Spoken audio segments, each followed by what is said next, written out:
Hi,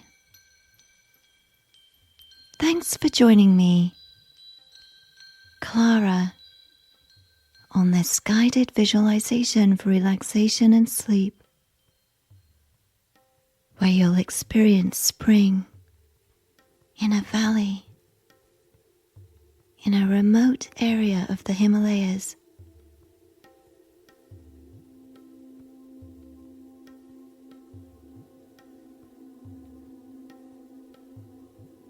Before the sleep story begins,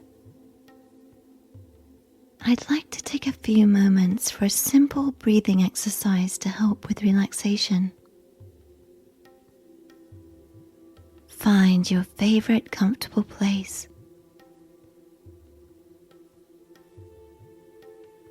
Whether lying or sitting down, ensure your spine is straight and the room is dark or has lowered lights.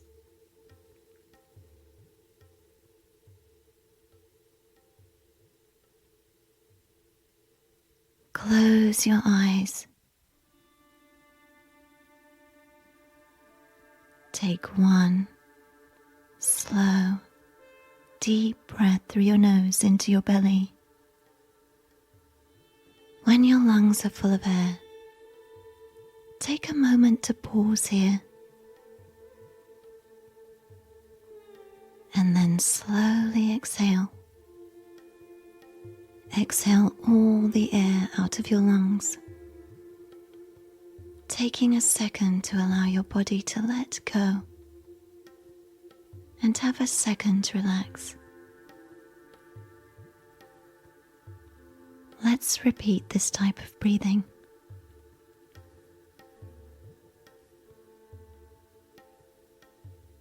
Slowly inhale into your belly.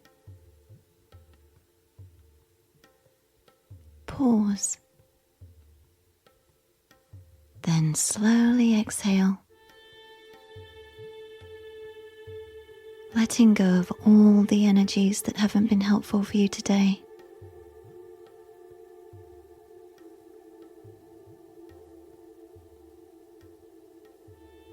This calming breath work is one of the best ways to help relax.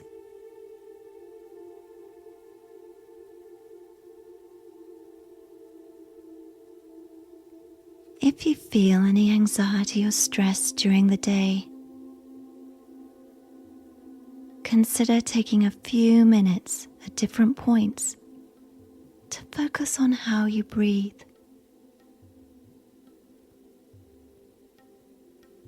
If you practice this breathing method, you can expect better sleep, concentration, and exercise, which is beneficial for your spirit or soul.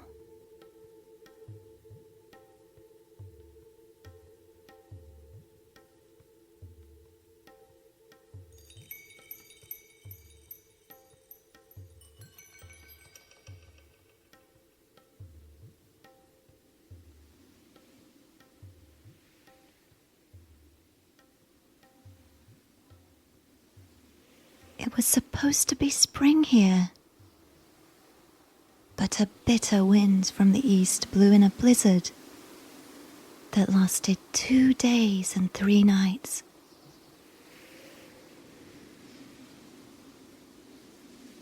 Fortunately, just as the storm started, you reached a small inn at the end of the mountain pass.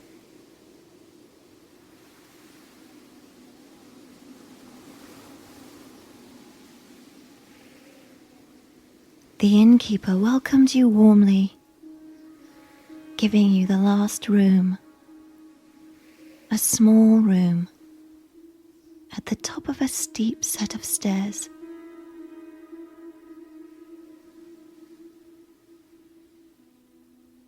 From the window, you watched as the mountain range became completely obscured by a whiteout of snow.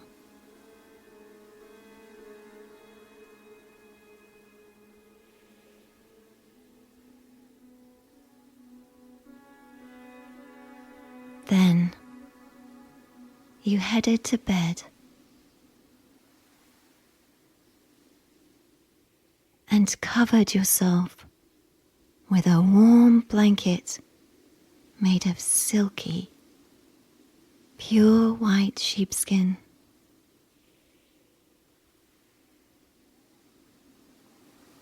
You slept soundly,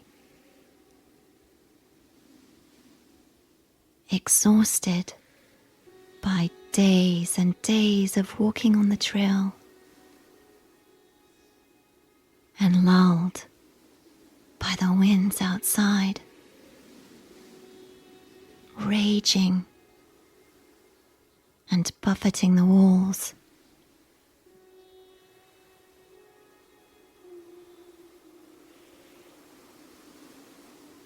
Intermittently you woke up,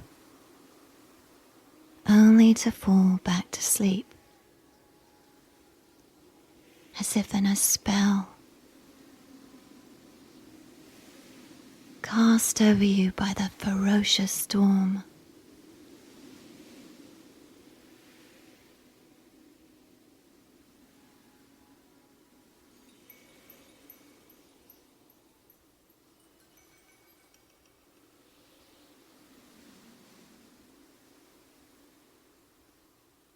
So here you are, 2 days later, waking up completely refreshed.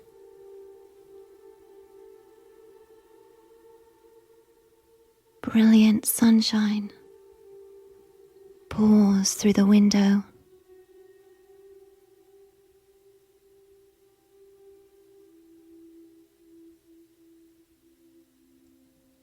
You toss the heavy cover aside and walk over the soft Indian rug to the window and look at a very different view than the one from the day before yesterday.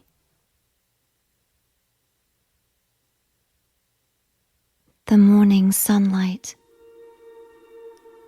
filters through the clouds to highlight distant mountain peaks covered by luminous snow, touching the sky, and glaciers rising beyond.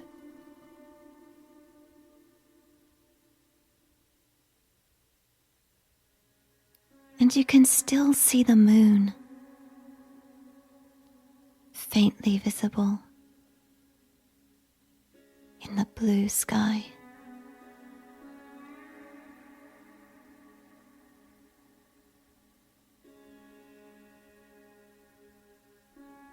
Gazing at the landscape inspires you to move on. Go further and explore.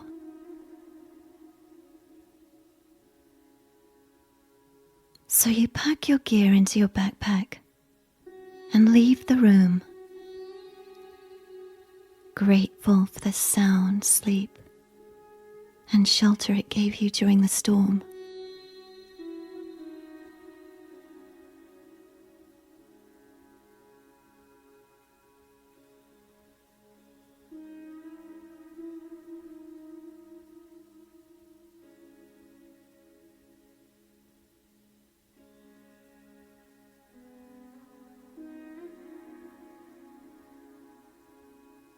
When you walk downstairs, the kind people who run the Rising Sun Inn welcome you and tease you about how long you slept. You joke back that the room cast a magic sleeping spell on you.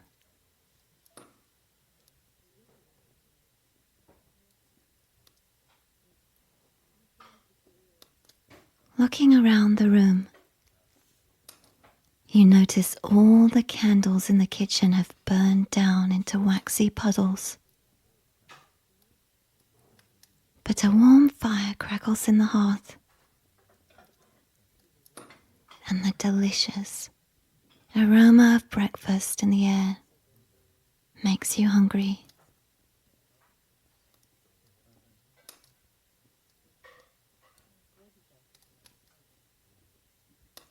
As you sip your cup of tea, you look out of the front window and see that a path has already been made through the banks of snow, and that a group of 3 yaks is moving along it, with bells around their necks, loaded with packs of supplies.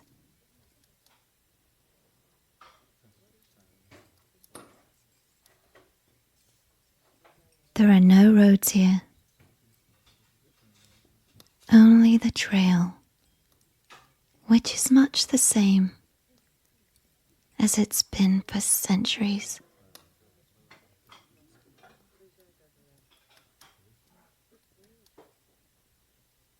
The inn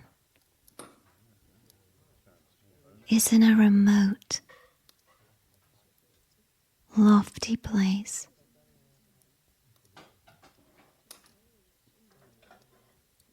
And the high altitude gives you a slight feeling of lightheadedness,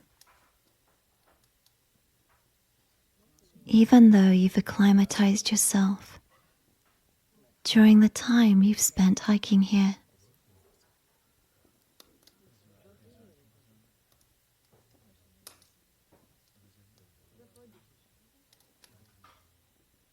Breakfast is served, and with it, the inn owners bid you farewell, as they need to leave to get supplies from the nearest town, several miles down the pass. They place a white silk garter scarf around your neck as they leave. When you thank them, they tell you it's a farewell gift to bring you good luck on your journey.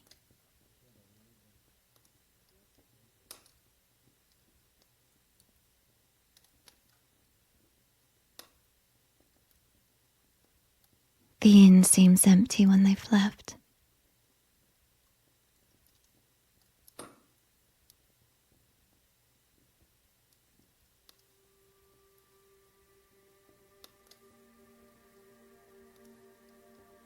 As you eat your food and sip your steaming hot tea,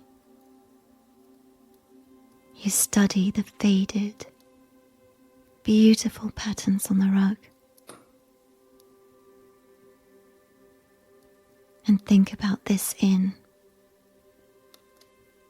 a centuries-old way station for the sages and saints who chose this region to find solace. Explore mountains, forests, river valleys, and lakes in their quest for self-realization.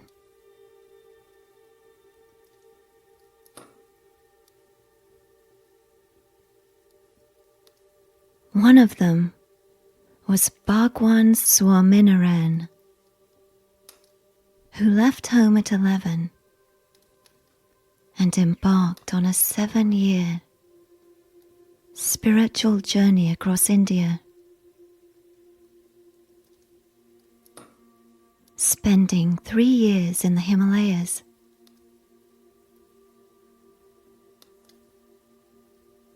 He sheltered at this inn before resuming his travels, crossing glacier after glacier, traversing deep gorges, covering about 80 miles in 9 days.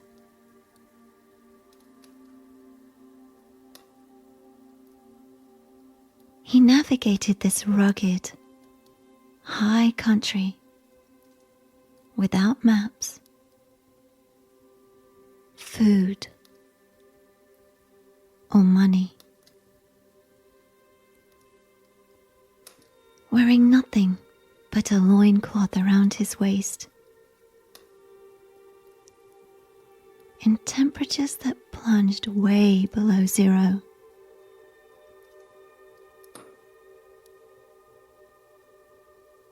It was the rare sadhu who attempted this route.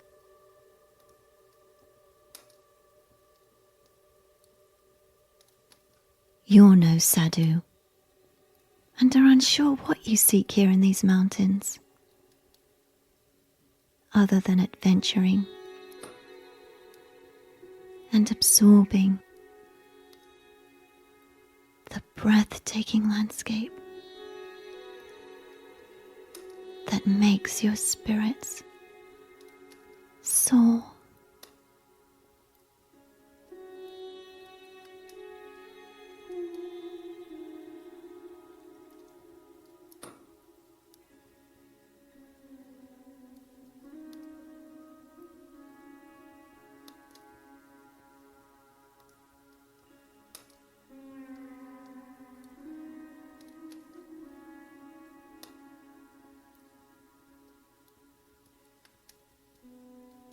Before leaving,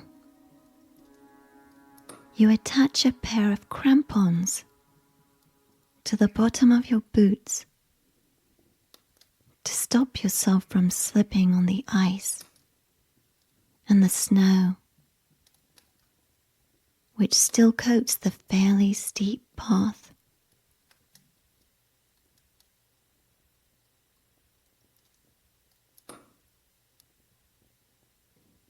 Then you put on your jacket, grab your backpack, and head out onto the trail.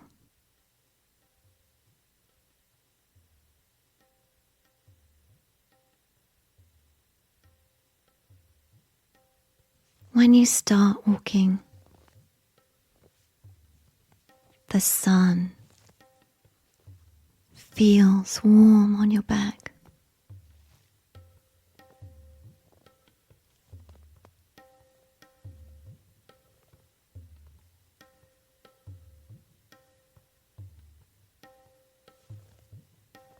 The narrow path winds through the mountain pass.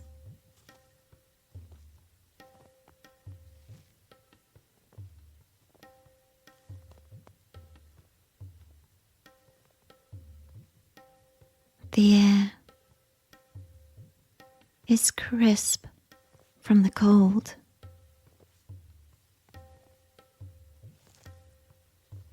And as the sun gets higher in the sky, the only sound is the snow melting, forming rivulets alongside the path.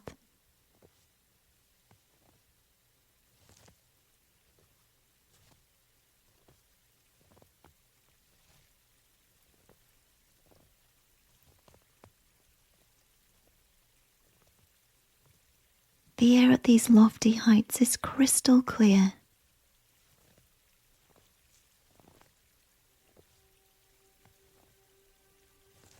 Often at nightfall, while stopping at other places overnight on the trail, you've walked outside and watched the stars come out silently, one by one, in the infinite cosmic fields.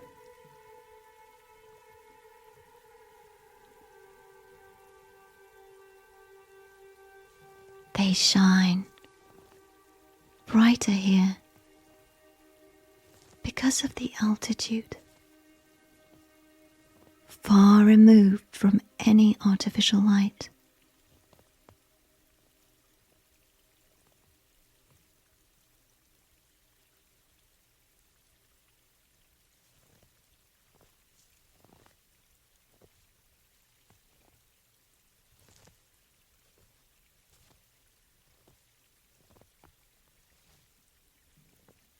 After a while, you overtake the yaks, carrying the supplies to another village.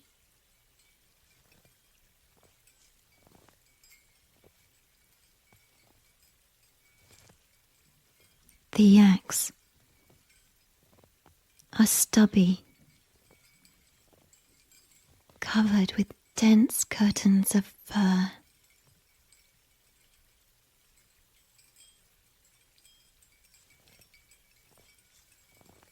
They stop and look at you curiously with glossy eyes as you walk past them.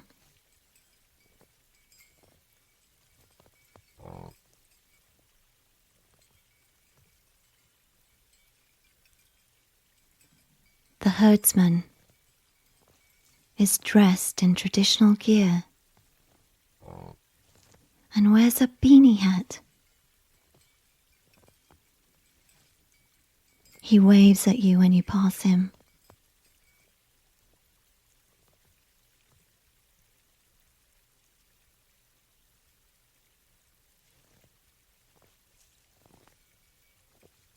The trail now traverses gently down along the fold of a mountain into a valley.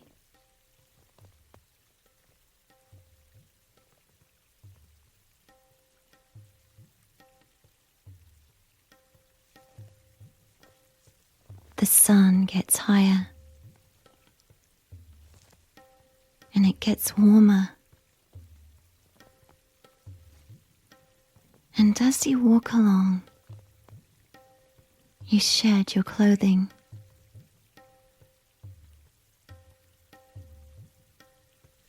Your coat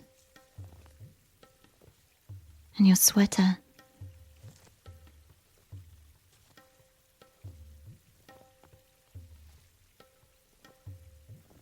And you have to stop several times to put clothes inside your backpack.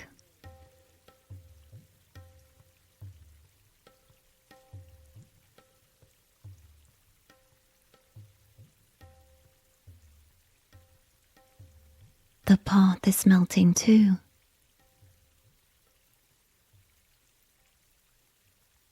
So it's time to stop and remove the crampons from your boots.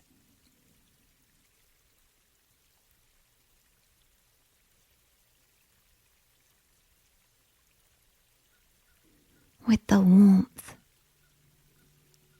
and the thaw, you notice a shift in yourself.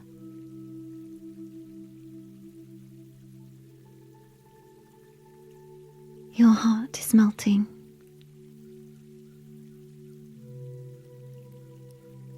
And with each footstep, your spirit incrementally feels lighter.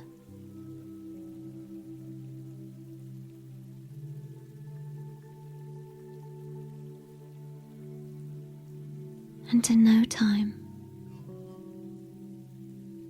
you feel a powerful change has occurred within yourself.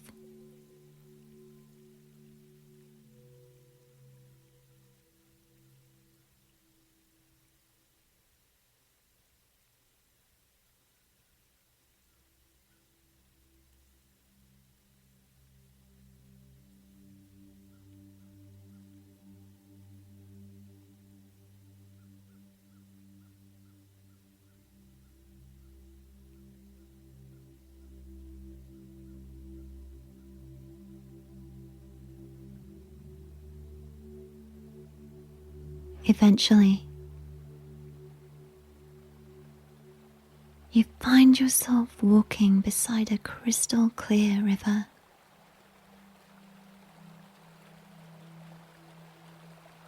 It's so warm here. It's almost like you've stepped right into spring.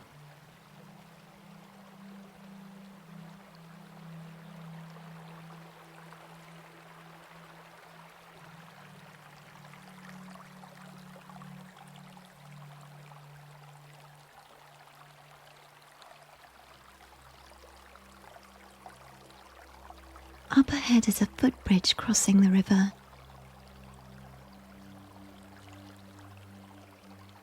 Colourful prayer flags flutter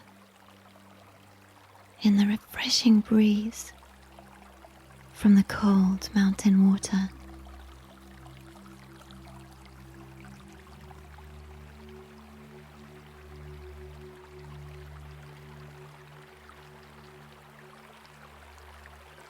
As you walk across the bridge, the refreshing draft ruffles your hair.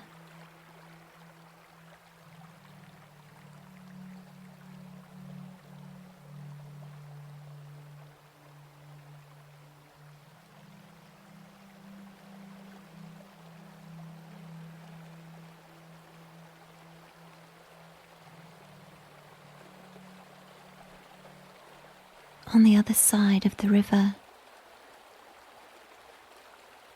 is a grassy meadow with white, blue, and deep purple anemone flowers.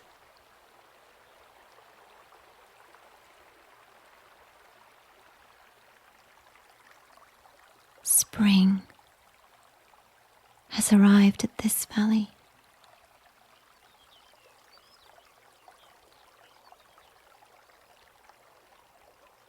Now you notice the sound of birds.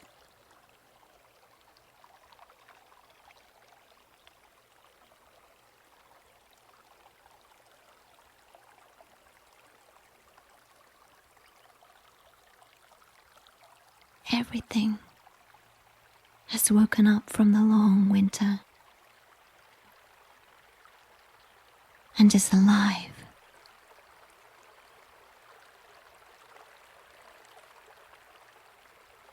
The scent of the flowers and the green grass is delicious, almost intoxicating.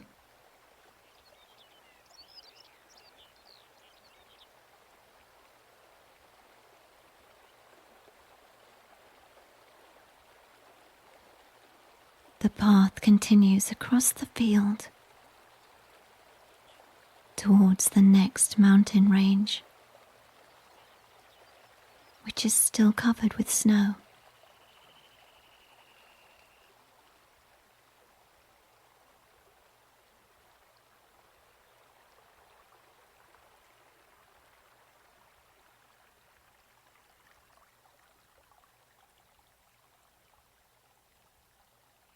After a while, the combination of warm sunshine, the sounds of life, and the fragrance of the flowers overcome you.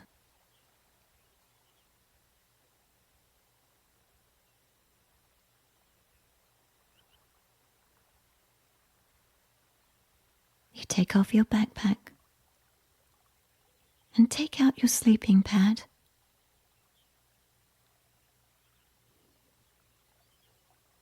Using your pack as a pillow,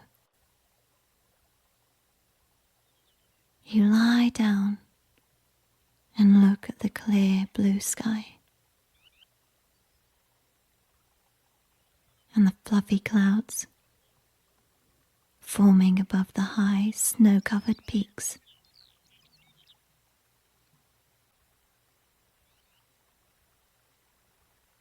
You feel like you're floating at this high place and altitude.